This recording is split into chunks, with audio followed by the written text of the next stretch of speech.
overlook the importance of language in our everyday lives, especially when we have been speaking for our whole lives. It's not only a language, but a bridge to global communication. English allows us to learn, connect, and collaborate with people across the world, whether that be engaging in business, pursuing higher education, or accessing the internet. In each of these situations, English is always the common denominator. I am credible to give this speech because I have done research on many credible sources with authors that have done extensive research on the English language. In my informative speech, I will explain through research that these authors have done how English impacts communication, social mobility, and globalization. Communication is a process by which information is exchanged between individuals through a common system of symbols, signs, or behavior. Carolina Larsson conducted a study on Swedish children and how they will use English as a common language when they are playing with children that they know come from different backgrounds.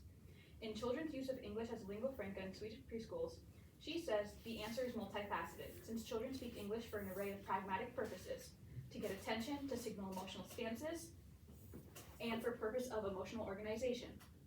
She explains how languages like Spanish, French, and Latin in the past have dominated the country as a second language, so English being brought forward as a new second language is fairly new. She attributes the children's proficiency in English to their technology, like their iPads and their computers, because they're being exposed to these tech advances their learning because so much media online is in English. But since they are still looking at screens, their communication is a bit stunted, face-to-face. Signe Hannibal Jensen also conducted a study, this time on Danish children, and how their proficiency in English is attributed to video games. She calls these children YELLs, Y-E-L-L-S, young English language learners. She states how their proficiency in English is attributed to video games. She split these children into 3 groups: frequent gamers, moderate gamers, and non-gamers. The most motivated to learn English were the frequent gamers, which were 88% boys, and the least motivated were non-gamers. She also tested their English skills, and she found that the people who played video games most frequently had better communication skills face-to-face than those who did not play video games as much. She says a large part of the world has access to English on an everyday basis outside school, which has created an interest in the potential of out-of-class English as a tool for learning English, also known as extramural English. She quotes Pia Sundquist, a member of the Department of English at the University of Oslo, that the children are learning English through what she calls extramural English. When these children are playing these video games, watching TV, or consuming any English media, they're retaining knowledge even when they're not thinking about, I'm trying to learn this language. She continues on to say that the children will only improve because the Department of Education in Denmark has lowered the age that these children learn English from 3rd grade to 1st grade. Now that I have explained some of the communication aspects through children, I'll talk about social mobility, which is the movement of individuals, families, households, or other categories of people with or between social strata in a society. Iman Hernandar is a professor at Stan in Indonesia. He says, quote, "Simple English as a symbol of prestige and modernity has become a means of social ascension." He quotes this because of the idea that English is a requirement if you want to compete in the global market. That the incentives to learn English have grown. The incentives are more jobs, like a higher array of jobs, higher wage, and access to education outside of the country that you live in. He says that it's a way to differentiate yourself and gain social prestige. He also quoted a study done by Shireen Zubair, a professor in Multan, Pakistan. She conducted a study in 2006 on a group of Punjabi girls and how the ones that knew English associated the language with self-esteem, self-improvement, and confidence.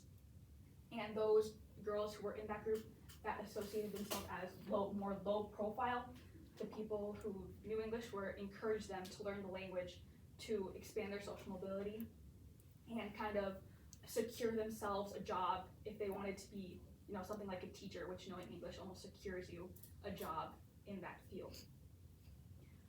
The one that I found most interesting was Edward Anderson's. He did an experiment on some employers on how English impacts hireability. The point that he wanted to get most through in his article was good English, which is more like standard English, very formal speaking. He conducted an experiment with employers, and he played 4 tapes for them. The first was of a man and a woman speaking standard English, and the second was of a man and a woman speaking non-standard English. He made 4 tables with a bunch of different criteria, but I'll explain to you the second table. What they were studying, or what he was comparing, was standard and non-standard English alone, the male and female alone, and then male and female speaking standard and non-standard. The criteria that all these were being judged on was being a good speaker, warmth, easy to understand, self-assured, high social status, express himself well, dependable, intelligent, and qualified. When judging the male and female together, they scored about the same, with the female being a little bit more hireable. But when they started judging standard and non-standard English alone, the scores grew apart immensely by 10 points, with non-standard English scoring the lowest on seeming qualified for a job position.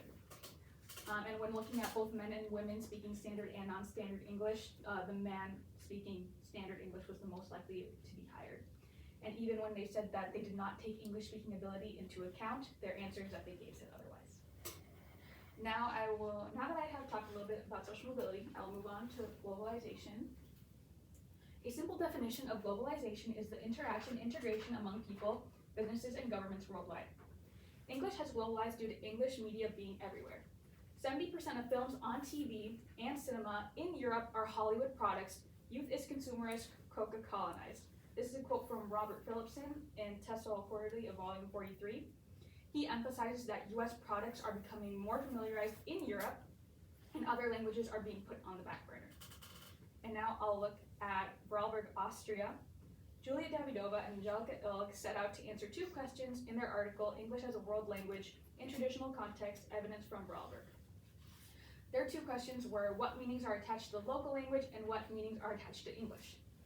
They say that Vorarlberg is a very traditional country and they're accustomed to do things the Go-Word way, which is a proper way with no shoddy, half-finished labor.